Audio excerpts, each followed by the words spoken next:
All right, Bryan here, 347, small block 4, gives Christian this combination. Got a set of our ass cast heads on it. Custom ground hydraulic roller. It's got the Holley manifold. It's got our custom valve cover. Front end on it. Make something off in. Wanted to make a run. See what she does. Stay tuned.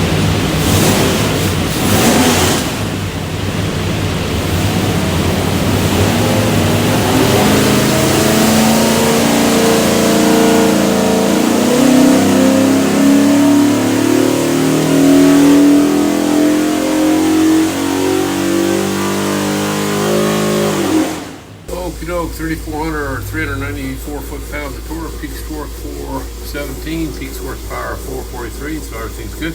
What we'll do now is pull the pipe back, make sure it's good and clean, show you a couple things here. When you see if you didn't find this thing, looks like a credit card, USB card, it is full of technical information. In the crate will be this Indian spec sheet. It'll have a lot of stuff on it and how they recommend reading it. Have a great day.